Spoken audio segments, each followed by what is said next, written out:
Apa jadinya jika seorang wali yang paling dicintai di tanah Jawa tiba-tiba lenyap di telan bumi saat gunung akan meletus? Apakah ia benar-benar tiada?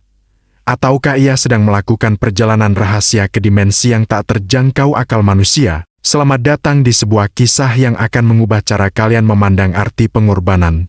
Sebelum kita masuk ke dalam misteri malam ketujuh di Sumur Jalatunda, izinkan saya berdoa untuk kalian semua yang sudah menyempatkan diri mengklik video ini. Semoga Allah yang Maha Pengasih melimpahkan rahmat-Nya kepada kalian, mempermudah segala urusan kalian, dan dimurahkan rezekinya dari arah yang tidak disangka-sangka. Bagi yang memiliki hajat dan doa khusus, silakan tulis amin di kolom komentar agar kita bisa saling mengaminkan doa tulus ini bersama-sama. Kisah ini sangat langka dan penuh pelajaran berharga. Jika kalian merasa konten sejarah dan spiritual seperti ini bermanfaat, dukung terus channel ini dengan klik tombol subscribe sekarang juga. Tenang saja, klik subscribe itu gratis, tapi bagi kami, dukungan kalian adalah energi untuk terus melestarikan warisan kisah para wali. Sekarang, siapkan diri kalian. Mari kita kembali ke malam itu, di mana api dan doa bertemu dalam satu takdir.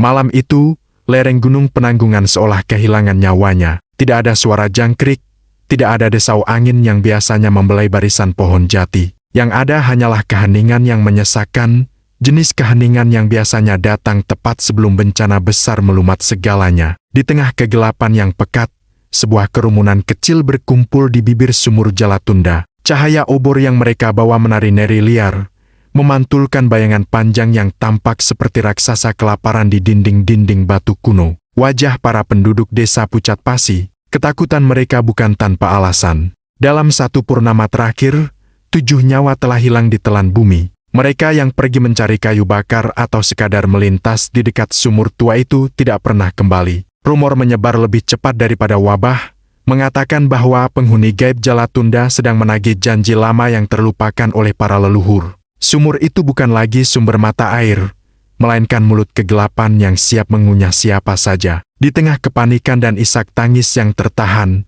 sesosok pria berdiri dengan tenang. Ia mengenakan pakaian sederhana, namun auranya memancarkan wibawa yang membuat api obor seolah merunduk hormat. Raden Mas Said, yang kini lebih dikenal sebagai Sunan Kalijaga, menatap lubang sumur yang hitam legam itu dengan pandangan yang sulit diartikan. Di tangannya, sebuah tongkat kayu jadi tua digenggam dengan mantap. "Guru, jangan lakukan ini," bisik salah satu santri setianya dengan suara bergetar. Air mata sudah membasahi pipi pemuda itu. Sumur ini bukan tempat untuk manusia. Mereka yang masuk ke sana tidak akan pernah melihat matahari lagi. Biarkan kami yang menutup sumur ini dengan batu koral. Biarkan kami mengubur kutukan ini selamanya. Kalijaga menoleh pelan. Senyumnya tipis, namun syarat akan keteguhan yang tak tergoyahkan. Ia melihat ketakutan di mata murid-muridnya, ketakutan yang manusiawi namun sekaligus menjadi penghalang bagi keimanan yang murni. Bagi Kalijaga, ketakutan adalah ujian, dan Sumur Jalatunda adalah kertas ujiannya malam ini. Jika kegelapan ini tidak dihadapi, maka ia akan terus mengejar kalian sampai ke dalam mimpi.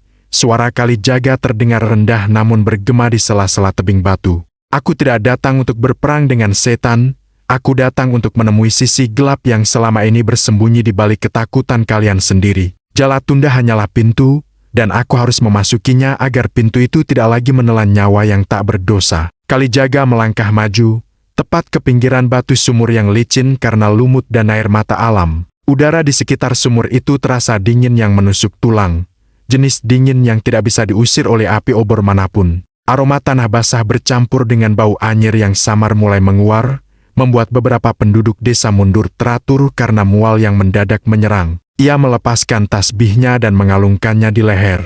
Kemudian, dengan gerakan yang tenang namun dramatis, ia menyerahkan tongkat kayunya kepada santri termuda yang masih gemetar hebat. Jari-jari Kalijaga menyentuh bahu pemuda itu, menyalurkan ketenangan yang luar biasa sejenak. "Dengarkan aku baik-baik," ucap Kalijaga, matanya mengunci pandangan sang santri. "Aku akan melakukan kalwa di dasar sumur ini. Jangan ada satupun dari kalian yang mencoba turun atau menjatuhkan tali. Tugas kalian hanyalah menunggu dan berdoa. Namun, ingatlah pesan ini sebagai tanda terakhirku. Jika dalam 7 malam air sumur ini berubah menjadi merah pekat seperti darah, maka itu adalah tanda bahwa aku telah kalah. Jika itu terjadi, jangan pernah cari jasadku. Tinggalkan tempat ini, lari sejauh mungkin, dan jangan pernah menoleh ke belakang. Keheningan kembali menyergap. Kata-kata itu terasa seperti vonis mati. Penduduk desa bersujud, meratapi keputusan sang wali yang mereka anggap sebagai tindakan bunuh diri yang suci.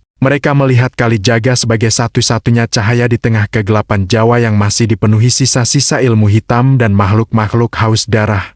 Dan kini cahaya itu hendak menenggelamkan dirinya sendiri ke dalam lubang maut.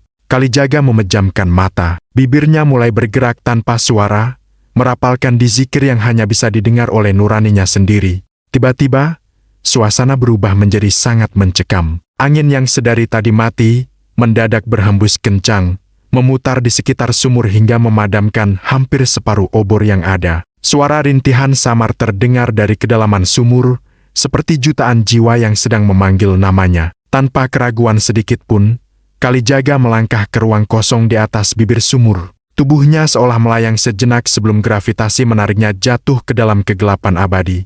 Semua orang menahan napas. Mereka menunggu suara deburan air yang keras, suara benturan tubuh dengan dinding batu, atau setidaknya teriakan kesakitan. Namun, tidak ada apa-apa. Detik demi detik berlalu. Hening. Benar-benar hening. Kalijaga menghilang di telan kegelapan Jalatunda tanpa suara sedikit pun. Seolah-olah sumur itu bukan berisi air, melainkan sebuah dimensi lain yang melahap suara dan raga sekaligus. Santri termuda itu memberanikan diri mendekat ke tepi sumur dengan obor di tangan yang gemetar. Ia mengarahkan cahaya ke bawah, namun cahaya obor itu seolah tertahan oleh kabut hitam yang tebal hanya beberapa meter dari permukaan. Ia tidak melihat air, ia tidak melihat gurunya. Ia hanya melihat kegelapan yang seolah-olah balik menatapnya dengan ribuan mata tersembunyi. Malam pertama pun dimulai. Para santri dan penduduk desa tidak ada yang berani beranjak. Mereka membuat lingkaran besar di sekitar sumur, melantunkan ayat-ayat suci dengan suara yang bergetar karena ngeri.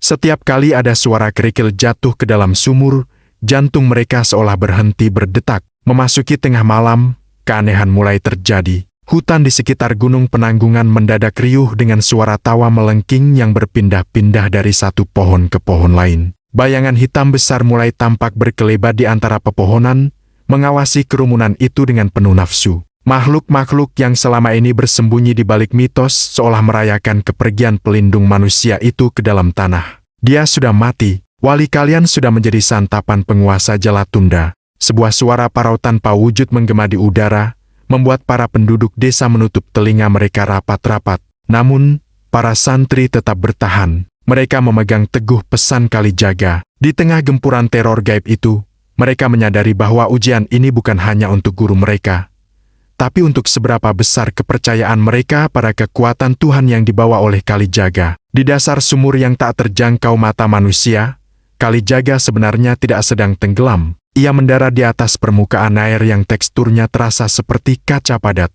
Di sana, kegelapan tidak lagi terasa menakutkan, melainkan terasa seperti kain beludru yang menyelimuti jiwanya. Namun, ujian yang sesungguhnya baru saja dimulai. Di hadapannya, muncul sebuah bayangan yang sangat ia kenal. Sosok pria gagah dengan pakaian serba hitam, kumis melintang, dan mata yang penuh dengan api amarah. Sosok itu adalah Raden Mas Said di masa lalu, sang berandal Lokajaya. Kau pikir kau bisa menghapus aku dengan doa-doa itu? Sosok bayangan itu tertawa.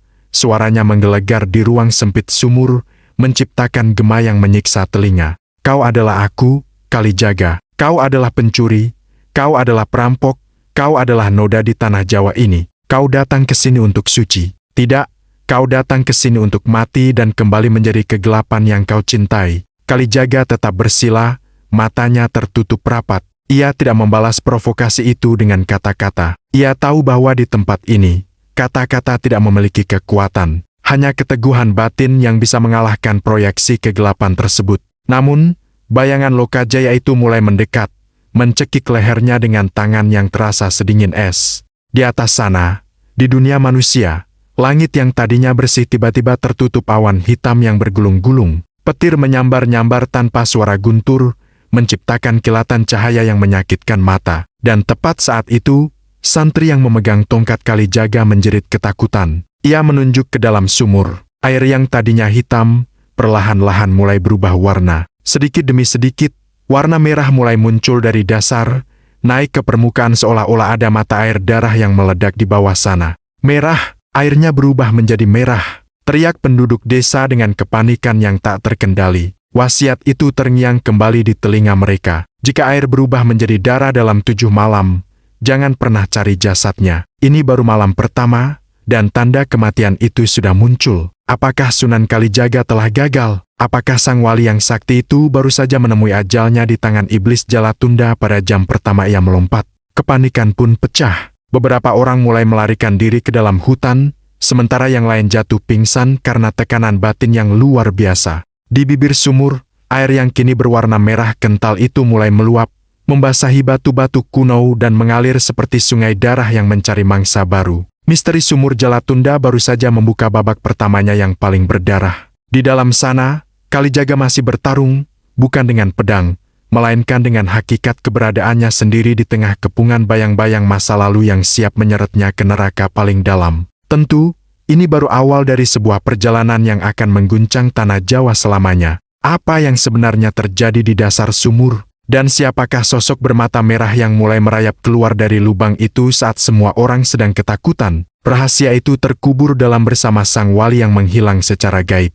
Air keruh bergolak dari bibir sumur Jalatunda, merayap perlahan membasahi ujung kaki para santri yang bersujud kusyuk. Aroma dupa yang biasanya menenangkan, kini berganti dengan hawa berat yang menyesakkan dada. Di lereng Gunung Penanggungan, kegelisahan mulai merayap di hati setiap penduduk desa. Ada sesuatu yang salah.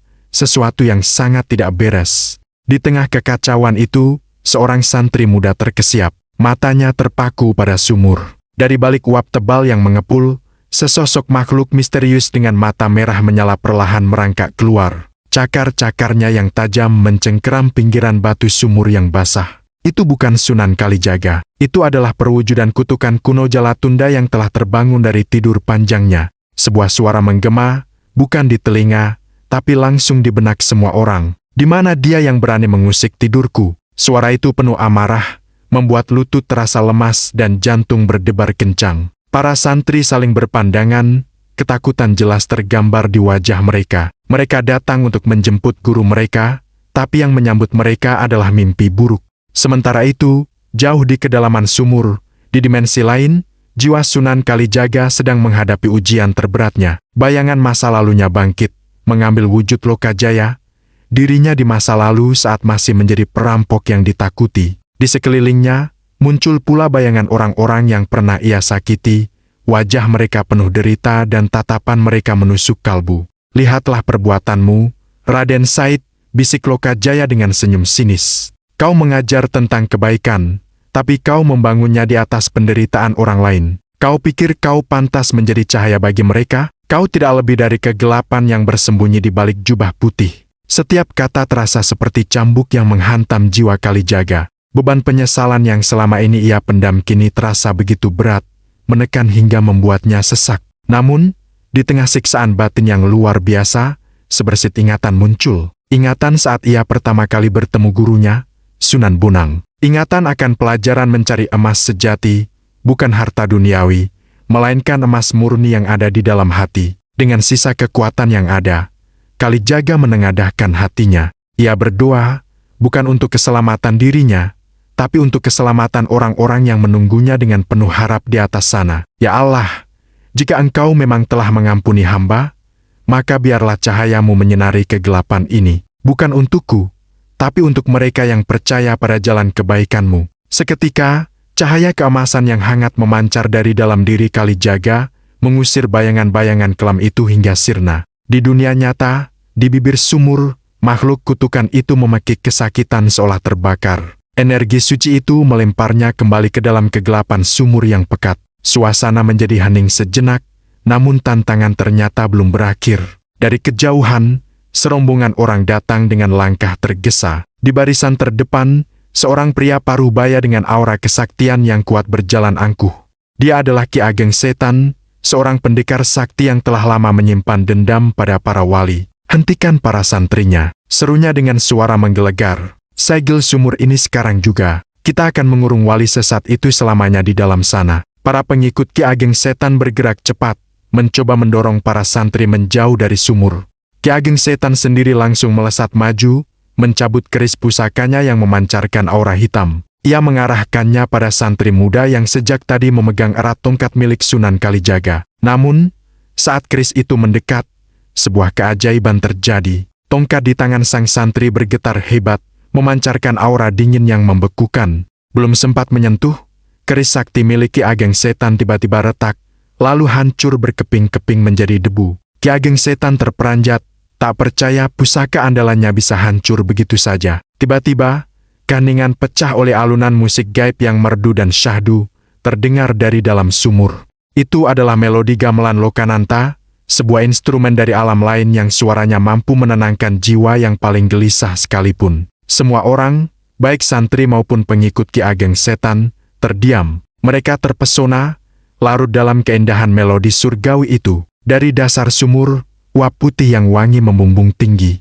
Perlahan, sesosok berjubah putih yang bersinar terang melayang naik. Sosok itu begitu bercahaya hingga tidak memiliki bayangan sama sekali, bahkan di bawah terik matahari. Melihat kemunculan sosok agung itu, lutut Ki Ageng Setan langsung lemas. Seluruh kesaktian dan keberaniannya seolah lenyap tak berbekas. Ia langsung bersujud di tanah. Siapa kau?"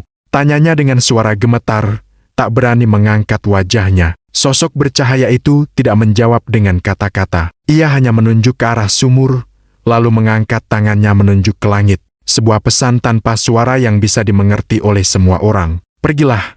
Sebuah suara kembali menggema di benak mereka. Ini bukan lagi urusan manusia, ini adalah urusan langit. Seketika, langit yang cerah terbelah oleh kilatan petir tanpa suara, dan hujan panas mulai turun, membuat tanah mendesis. Sosok bercahaya itu dengan tenang mengarahkan para penduduk dan santri untuk berlindung di tempat yang aman. Sementara di dasar sumur, tak ada yang tahu, Kalijaga yang asli sedang mengerahkan seluruh tenaga batinnya. Ia menahan retakan bumi yang mulai terjadi, mencegah desa di atasnya longsor dan hancur. Sebuah pengorbanan tanpa pamrih. Setelah semua reda dan langit kembali tenang, para santri dengan cemas kembali ke bibir sumur. Mereka memanggil-manggil nama guru mereka, namun tak ada jawaban. Yang mereka temukan hanyalah jubah putih milik Sunan Kalijaga yang mengapung di permukaan air, terbelah menjadi dua, seolah menandakan perpisahan antara dua sisi. Sunan Kalijaga tak pernah terlihat lagi di tempat itu. Namun, di saat yang bersamaan, dari kedalaman hutan di kejauhan, terdengar suara tawa yang menggema. Tawa yang penuh kebebasan, tawa yang dulu sangat dikenal. Itu adalah tawa Lokajaya. Sepertinya, sisi gelap sang wali kini telah terbebas, berkeliaran di dunia sebagai entitas yang terpisah. Kisah ini menjadi pengingat bahwa dalam diri setiap cahaya, selalu ada bayangan yang mengintai. Terima kasih sudah menyimak kisah ini sampai akhir. Jangan lupa untuk subscribe agar tidak ketinggalan cerita-cerita menarik lainnya dari kami. Sampai jumpa di video berikutnya.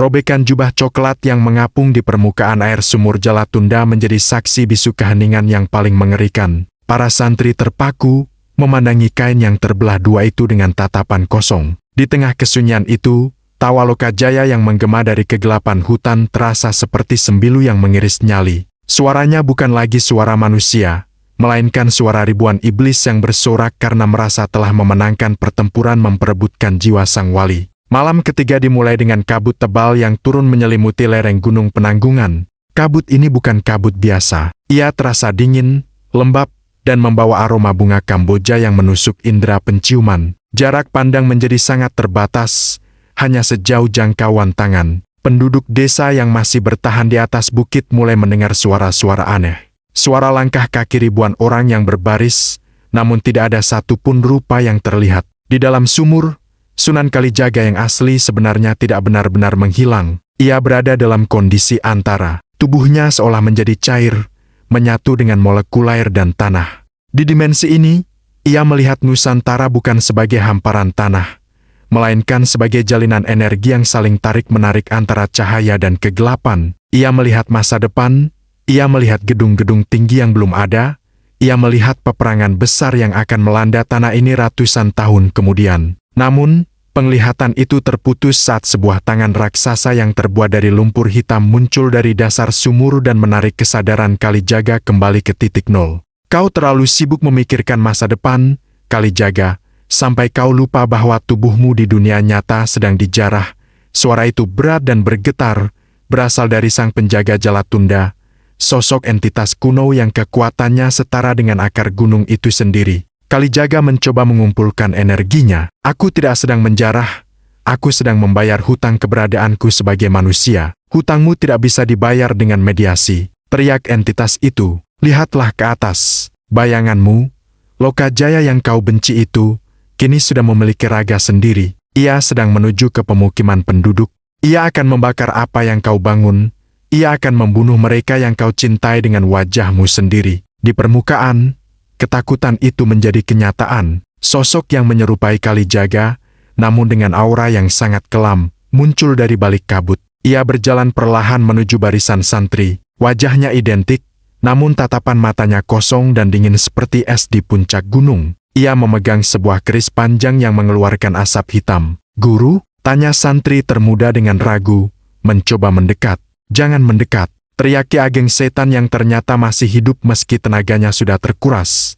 "Dia bukan gurumu, lihatlah bayangannya." Benar saja, saat bulan sesekali mengintip dari balik awan, bayangan sosok itu di atas tanah tidak menyerupai manusia. Bayangannya adalah sosok raksasa bertanduk dengan taring yang mengerikan. Lokajaya palsu itu tersenyum lebar, sebuah senyuman yang penuh dengan nafsu penghancuran. "Dakwah adalah kebohongan," ucap Lokajaya palsu itu dengan suara yang mirip sekali dengan Kalijaga. "Keadilan hanya milik mereka yang kuat. Hari ini, aku akan mengembalikan tanah ini pada hukum rimba yang sesungguhnya." Tanpa peringatan, ia mengibaskan tangannya. Ledakan energi hitam menghantam barisan penduduk desa, merobohkan pepohonan dan menghancurkan bebatuan. Jerit histeris kembali pecah. Para santri mencoba bertahan dengan membentuk pagar betis, melantunkan dizikir sekuat tenaga. Namun, kekuatan Lokajaya palsu ini terlalu besar. Setiap kali ayat suci dibacakan, ia justru tertawa semakin keras, seolah-olah ia memakan energi doa tersebut untuk memperkuat dirinya sendiri. Di dasar sumur, Kalijaga asli merasakan penderitaan murid-muridnya. Setiap hantaman yang diterima para santri dirasakannya seperti pukulan godam tepat di jantungnya. Ia menyadari satu hal, ia tidak bisa mengalahkan Lokajaya dengan menolaknya. Selama ini, ia berusaha membuang sisi gelapnya, menanamnya jauh di dalam sumur, padahal sisi gelap itu adalah bagian dari sejarahnya yang harus dirangkul dan dijinakkan, bukan dibuang. Kalijaga berhenti melawan tangan lumpur yang mencengkeramnya. Ia justru membiarkan dirinya ditarik lebih dalam, menuju pusat gravitasi bumi di bawah Jalatunda. Ia masuk ke dalam inti penderitaan, ke dalam rahim kegelapan. Di sana, ia menemukan sebuah permata kecil yang bersinar redup. Itu adalah setitik cahaya kemanusiaan yang tertinggal dari masa lalunya sebagai perampok, rasa iba pada rakyat jelata. "Aku menerima kau, Lokajaya," bisik Kalijaga di dalam kegelapan yang pekat. "Kau adalah bagian dariku. Kau adalah alasan mengapa aku bisa memahami rasa lapar. Kau adalah alasan mengapa aku bisa memahami rasa sakit. Tanpamu, aku hanyalah cahaya yang sombong. Mari kita pulang." Seketika, ledakan energi putih kebiruan meledak dari dasar sumur. Air Jalatunda yang tadi jernih mendadak terhisap masuk ke dalam bumi, menciptakan pusaran air raksasa yang menakutkan. Di permukaan, Lokajaya palsu yang sedang bersiap membantai para santri tiba-tiba terhenti. Tubuhnya bergetar hebat. Ia mulai berteriak kesakitan seolah-olah kulitnya sedang dikelupas oleh api yang tak terlihat. Asap hitam keluar dari pori-pori wajahnya. "Tidak, kau tidak boleh memanggilku kembali ke dalam dirimu. Aku ingin bebas. Aku ingin menjadi raja di dunia ini," teriak Lokajaya palsu itu dengan suara yang menyayat hati. Namun, daya tarik dari sumur itu terlalu kuat. Seperti magnet raksasa, roh kegelapan itu ditarik paksa kembali menuju bibir sumur. Para penduduk desa menyaksikan pemandangan yang tak masuk akal. Seorang wali yang bercahaya menarik bayangan hitamnya sendiri untuk menyatu kembali. Tapi drama belum berakhir. Ki Ageng Setan, yang melihat peluang di tengah kekacauan ini, melemparkan sisa-sisa kekuatannya dalam bentuk jarum-jarum gaib beracun. Ia tidak ingin Kalijaga kembali sempurna. Ia ingin keduanya, baik yang cahaya maupun yang gelap, hancur bersamaan. "Mati kalian semua!" teriak Ki Ageng Setan dengan gila. Jarum-jarum itu melesat secepat kilat. Namun, tepat sebelum jarum itu mengenai punggung Lokajaya yang sedang tersedot kembali, sebuah tangan keluar dari dalam air sumur dan menangkap semua jarum itu dengan telapak tangan kosong. Bumi bergetar lebih hebat dari sebelumnya. Dari dalam sumur yang airnya sudah surut habis, muncullah Kalijaga yang asli. Penampilannya sangat dramatis, rambutnya terurai panjang, pakaiannya compang-camping namun tubuhnya mengeluarkan aroma wangi kayu cendana yang sangat kuat. Di tangan kanannya, ia memegang roh Lokajaya yang kini mengecil menjadi bola cahaya hitam, dan di tangan kirinya ia memegang jarum-jarum beracun Ki Ageng Setan. Kalijaga menatap Ki Ageng Setan dengan pandangan yang penuh kesedihan, bukan kemarahan. Kejahatan tidak butuh musuh, ia hanya butuh cermin untuk melihat betapa buruknya ia sebenarnya. Kalijaga meniup jarum-jarum di tangannya, dan jarum itu berubah menjadi kelopak bunga melati yang jatuh dengan lembut ke tanah. Ki Ageng Setan jatuh terduduk, seluruh ilmu hitamnya musnah seketika, rambutnya memutih dalam sekejap, dan ia menjadi pikun saat itu juga, lupa akan semua kejahatan dan namanya sendiri. Kalijaga kemudian berbalik menghadap sumur. Ia memasukkan bola cahaya hitam itu ke dalam dadanya sendiri. Ledakan cahaya terjadi sejenak, dan setelah cahaya itu meredup, wajah Kalijaga tampak lebih hidup, lebih manusiawi, namun juga lebih sakral dari sebelumnya. Namun, saat para santri hendak berlari memeluk gurunya, Kalijaga mengangkat tangan, menghentikan mereka. Wajahnya menunjukkan ekspresi tegang. Ia menatap ke arah puncak gunung Penanggungan. Ini belum selesai, ucap Kalijaga dengan suara yang berat. Penguasa Jalatunda menuntut tebusan karena aku telah mengambil kembali bayanganku tanpa izinnya. Gunung ini akan meletus dalam waktu 3 jam. Seluruh penduduk desa terdiam. Mereka baru saja selamat dari iblis, dan kini mereka harus menghadapi amukan alam yang tak mungkin dilawan dengan doa saja. Guru, apa yang harus kami lakukan? Tanya sang santri termuda. Kalijaga menatap sumur yang kini benar-benar kering dan menyisakan lubang gelap yang menganga lebar menuju perut bumi. Aku harus turun kembali. Kali ini bukan untuk bermeditasi, tapi untuk menjadi sumbat bagi lahar yang akan keluar. Pergilah kalian ke arah timur, jangan berhenti sampai kalian melihat pantai. Tapi guru, jika kau menjadi sumbat, kau akan terbakar hidup-hidup di dalam perut gunung. Teriak seorang warga. Kalijaga tersenyum, senyuman yang paling manis yang pernah mereka lihat. Bukankah aku sudah pernah mati berkali-kali di dalam hati kalian? 1 kali lagi demi nyawa kalian bukanlah harga yang mahal. Cliffhanger, Kalijaga melangkah masuk kembali ke dalam sumur yang kering itu tanpa membawa tongkatnya. Ia masuk ke dalam kegelapan terdalam untuk menghadapi lahar panas dengan raga manusianya. Sesaat setelah ia hilang di dalam lubang, terdengar dentuman dari puncak gunung dan asap hitam mulai membumbung tinggi. Air sumur yang kering tiba-tiba terisi kembali, tapi bukan oleh air, melainkan oleh emas cair yang mendidih. Emas cair yang mendidih itu bergolak di dalam lubang sumur Jalatunda, mengeluarkan uap panas yang menghanguskan dedaunan di sekitarnya. Suara gemuruh dari perut gunung Penanggungan terdengar seperti raungan naga purba yang sedang murka. Tanah di bawah kaki para santri bergoyang hebat, menciptakan retakan-retakan besar yang seolah siap menelan siapa saja yang masih keras kepala untuk tinggal. Namun, mereka tidak sanggup melangkah. Mata mereka tertuju pada lubang sumur tempat guru mereka, Sunan Kalijaga, baru saja mengorbankan diri ke dalam pelukan maut.